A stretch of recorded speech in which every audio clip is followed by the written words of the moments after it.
Así, para Tocqueville, la igualdad es un hecho, y un hecho generador, un principio causal, formador de la sociedad moderna en todos sus aspectos. ¿Cuál igualdad? La que él llama igualdad de condiciones, que no cesa de progresar irresistiblemente sin importar qué hagan o quieran los hombres.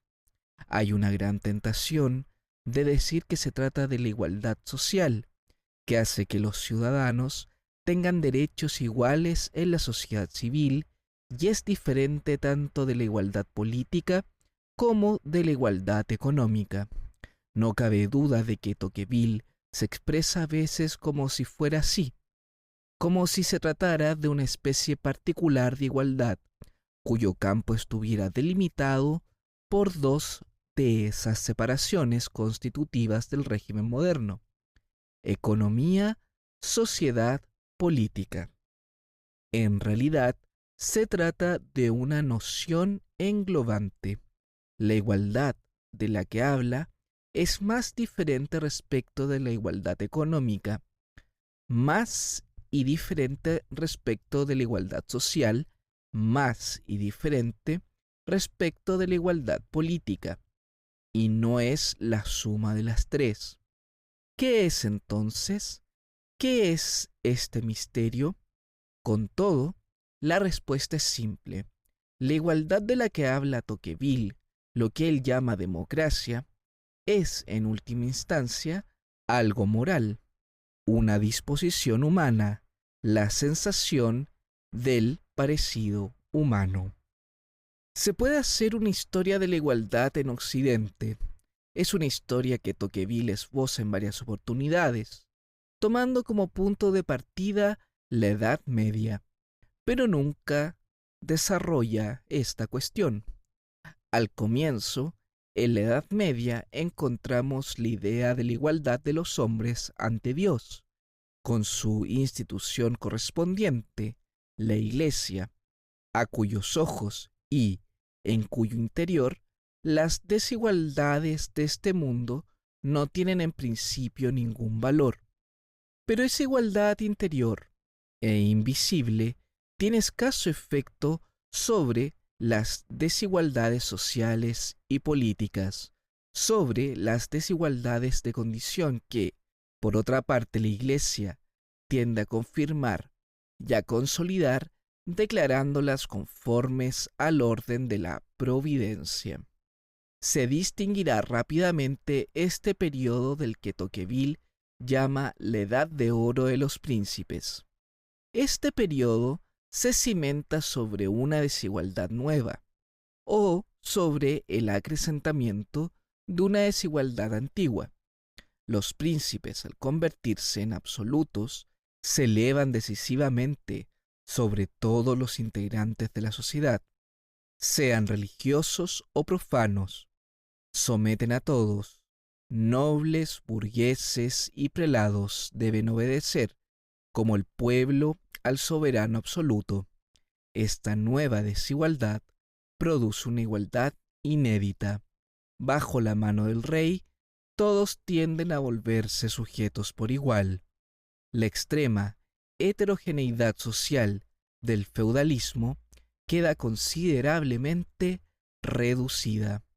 Tocqueville escribe siempre en la introducción: en Francia, los reyes se han mostrado como los más activos y los más constantes niveladores. Esta nueva igualdad está, sin embargo, contenida y limitada debido a que el rey, en virtud de su propia superioridad, permanece de alguna manera solidario de las superioridades, de las desigualdades sociales, en el momento decisivo, cuando la suerte de la monarquía está en peligro. Luis XVI no querrá sacrificar ni traicionar a su querida nobleza. Pero la igualdad y la homogeneidad, así producidas por la acción real, son bastante avanzadas como para que los miembros de la sociedad, en cuanto tales, tengan la sensación de que el cuerpo político, la nación existe o es capaz de existir sin el monarca y sin las clases privilegiadas. La opinión circula por toda la sociedad francesa, como la sangre en un cuerpo vivo. Ya no se la puede seguir conteniendo, en los dos sentidos del término, en los cuerpos autorizados. A partir de allí puede comenzar el tercer periodo. Durante su transcurso, los franceses van a hacer activa su sensación de pertenencia a un solo cuerpo homogéneo, esforzándose por convertirse de sujetos que eran en ciudadanos. Ese momento, el momento de la revolución, es por supuesto decisivo, no solamente porque se produce la irrupción de la igualdad política y social, sino porque se produce algo que afecta todos los aspectos, tanto exteriores como interiores de la vida. De allí en adelante, la comunidad de ciudadanos no reconoce nada por fuera o enfrentado a ella misma, al cuerpo complejo constituido por las tres órdenes, y el rey, a ese cuerpo compuesto de partidos, lo sucede un cuerpo homogéneo y sin partidos, conformado por ciudadanos iguales, un cuerpo unido que es la fuente de todas sus diferencias y desigualdades internas. El primer artículo de la Declaración de 1789 continúa: las distinciones sociales no pueden fundarse más que en la utilidad común. Este cuerpo homogéneo está destinado a volverse cada vez más homogéneo. ¿Por qué? ¿Por qué los hombres desean la igualdad? Sin duda, pero ¿no la desearon siempre?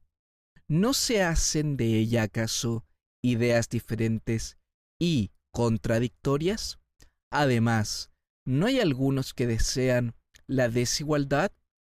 Parece haber algo más fuerte que las ideas y los deseos de los hombres, y es precisamente el hecho de que, tras la instauración del orden electivo, la sensación y el deseo de homogeneidad ejercen una presión irresistible. Cuanto más homogénea es la sociedad, más fuerte es el deseo de homogeneidad. Se podría decir, desde ahora el verdadero soberano es la propia democracia, el sentimiento de semejanza entre los ciudadanos y, más allá, entre los hombres. En la democracia en América, Tocqueville analiza cómo ejerce su poder ese soberano en verdad absoluto. Consideraré de la tercera parte del tomo 2, dos capítulos particularmente asombrosos. El capítulo primero titulado Cómo las costumbres se moderan a medida que las condiciones se igualan, y el capítulo quinto titulado Cómo modifica la democracia las relaciones entre el sirviente y su amo. Consideremos, para comenzar, el primer ejemplo. Tocqueville observa que en las sociedades aristocráticas, los nobles o los grandes son por lo general insensibles a los sufrimientos del pueblo, no porque estén desprovistos de moralidad o de inteligencia, sino porque les cuesta hacerse una idea aproximada de esos sufrimientos. En el sentido estricto del término, no pueden imaginárselos. Es, en cierto modo, un problema más cercano a la epistemología social que a la moral.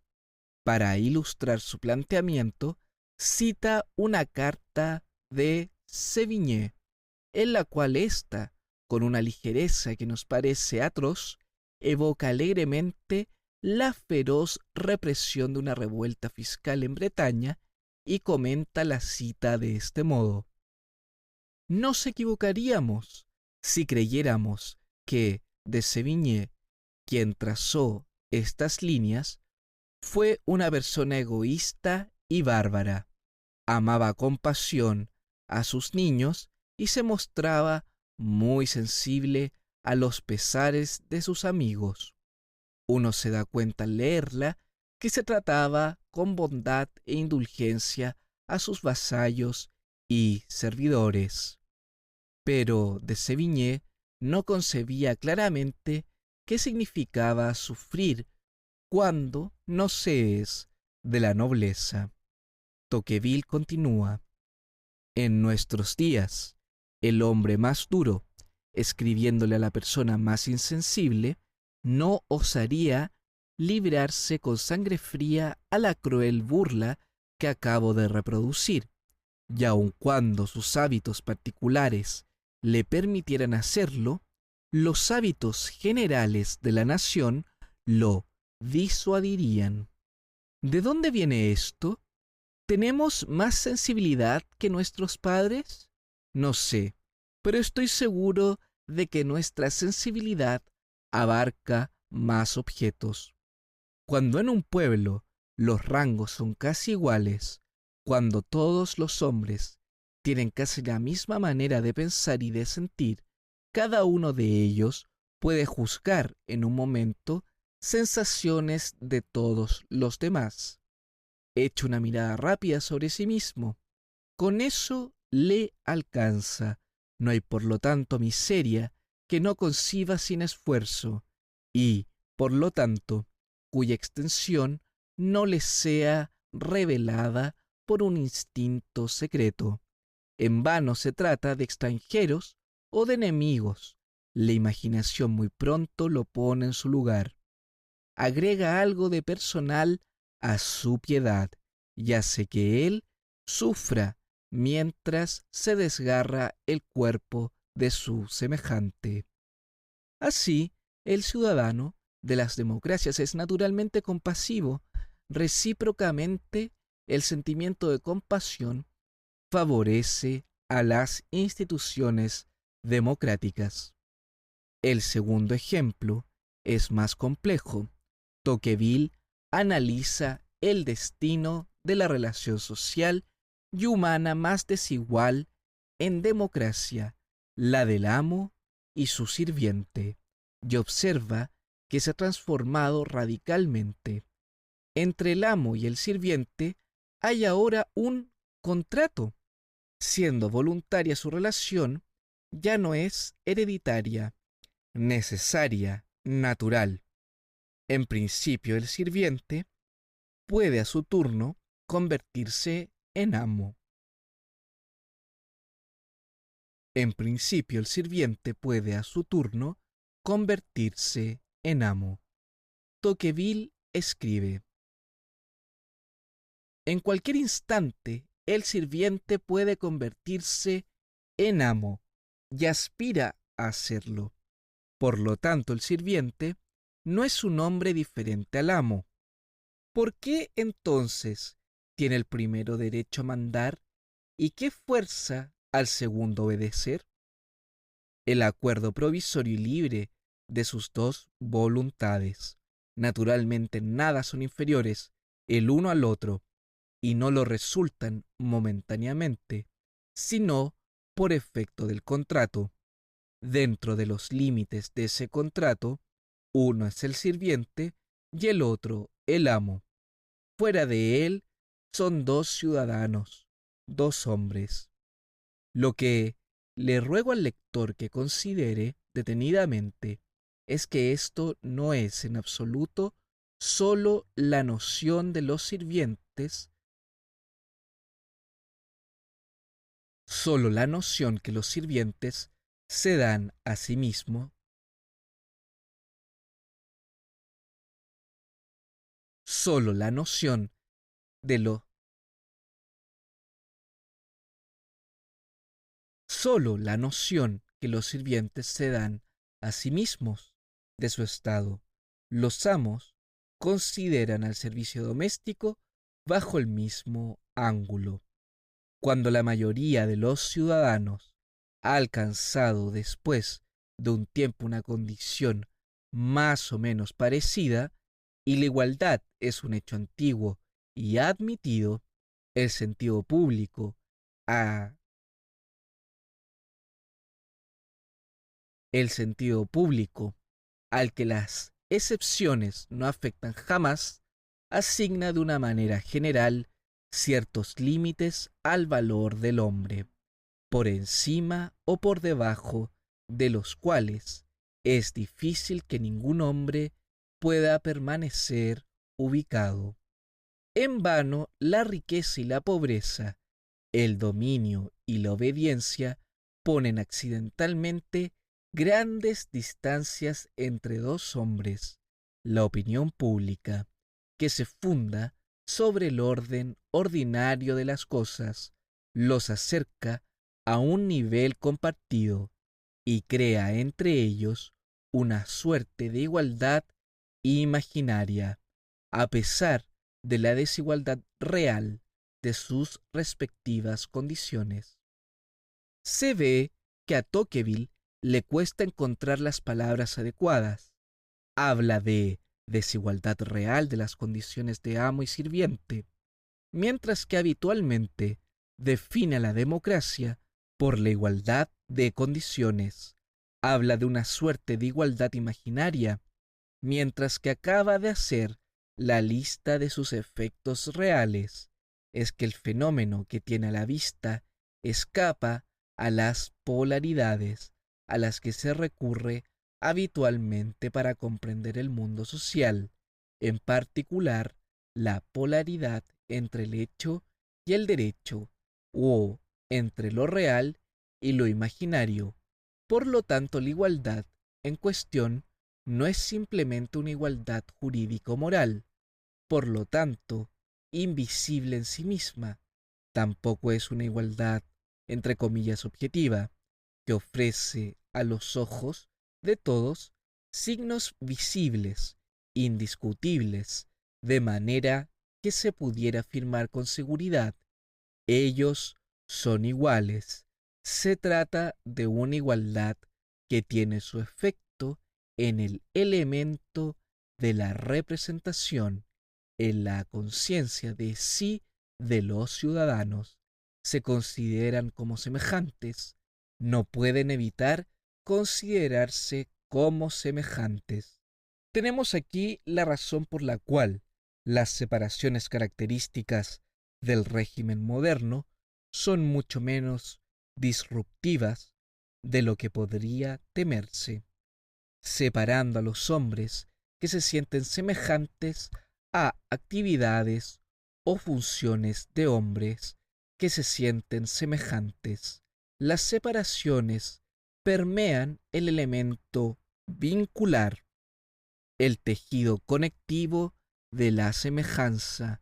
Del otro lado de la barrera de la separación hay un ciudadano en el que me reconozco, sean cuales sean nuestros diferendos y nuestras diferencias. Este análisis de Tocqueville es ciertamente muy convincente. No conozco descripción más completa ni más aguda del fenómeno y del proceso de la igualdad democrática. Nos ayuda a explicar la contradicción que hemos señalado al comienzo entre el progreso de la igualdad general o cualitativa y el de la desigualdad económica o cuantitativa. Es interesante señalar que Tocqueville también observa en su época una contradicción análoga. En el último capítulo de la segunda parte del tomo segundo, titulado ¿Cómo podría la aristocracia salir de la industria?, escribe lo siguiente: así, a medida que la masa de la nación gira hacia la democracia, la clase particular que se ocupa de la industria se vuelve más aristocrática. Los hombres se muestran cada vez más semejantes en una y cada vez más diferentes en la otra, y la desigualdad aumenta en la pequeña sociedad. en la misma proporción en que decrece en la grande. Tras haber analizado así la nueva desigualdad, Tocqueville tiende a atenuar su importancia, precisamente por ser atípica en la sociedad democrática. Es una excepción, una monstruosidad en el conjunto del Estado social. La desigualdad económica no podría seguir creciendo sino hasta poner en cuestión la igualdad democrática. Sin embargo, la conclusión de Tocqueville es de una ambigüedad perturbadora. Pienso después de todo que la aristocracia manufacturera que vemos elevarse ante nuestros ojos es una de las más duras que hayan aparecido sobre la tierra, pero al mismo tiempo es una de las más restringidas y menos peligrosas. De todos modos, es a este aspecto que los amigos de la democracia tienen que dirigir sin descanso sus inquietudes, pues si alguna vez la desigualdad permanente de las condiciones y la aristocracia penetran de nuevo en el mundo, se puede predecir que entrarán por esa puerta. Se tiene la impresión de que los juicios de Tocqueville vacilan, o al menos oscilan. Por una parte, confía en que la desigualdad industrial, por ser contraria a la lógica de la igualdad democrática, no sería capaz de construir una amenaza demasiado peligrosa. Por otra parte, prevé que su desarrollo puede conducir a un restablecimiento de la desigualdad permanente de condiciones, por lo tanto, de la aristocracia en el sentido fuerte del término, mientras que toda su obra está marcada por la convicción de que la victoria de la democracia es imparable y sin retorno. Después de todo, podemos comprender ese momento de vacilación si recordamos cómo el crecimiento prodigioso de la capitalización burguesa parece estar en los últimos años en vías de reconstituir cierta clase de rentistas que los progresos de la industria y de la democracia parecían haber condenado. ¿Qué decir entonces? Las nuevas desigualdades económicas que observamos a nuestro alrededor están más difundidas, más extendidas en el conjunto social que las que analizaba Tocqueville, limitadas a los enclaves manufactureros. Al mismo tiempo, están incluso más desprovistas de los efectos sociales de dominación que las que inquietaban a Tocqueville. Un Golden Boy actual, un emprendedor, por ejemplo, es un electrón libre, mientras que el capital del siglo XIX, un fabricante de seda, Lyonés, por ejemplo, ejercía un poder directo sobre numerosos aspectos de la vida de sus obreros. El despliegue de la actividad económica es hoy más intenso que nunca. Al mismo tiempo, las desigualdades que suscita están más estrechamente confinadas a la esfera económica que nunca. Tal vez haya que ver en esto el efecto de cierta lógica de la separación que desde el comienzo ha sido el leitmotiv de nuestro análisis. Cuanto más se despega la economía del resto de la vida social, más se abandona su tendencia natural a la desigualdad, pero también más se aleja de la vida de los hombres. Este es, sin dudas, el hecho nuevo que está en el trasfondo de los debates acerca del fin del trabajo. Una última consideración: el recrudecimiento de las desigualdades económicas tiene sin duda múltiples causas. Las que acabo de bosquejar no es la única. Otra causa fundamental reside en el debilitamiento actual de la nación. Esta forma política fue el marco de despliegue de la democracia y, por lo tanto, de la sensación de semejanza y del deseo de igualdad, estudiados por Tocqueville. Se puede pensar que cuando ese marco se debilita, las desigualdades económicas tienen mayor amplitud para desplegarse. Esta consideración vuelve a poner en relación el hecho democrático, tal como lo analiza Tocqueville, con el hecho nacional, sobre el que se dice poco en su gran libro teórico. Tocqueville presupone el hecho nacional, no lo analiza. Ese debe ser nuestro próximo ámbito de indagación.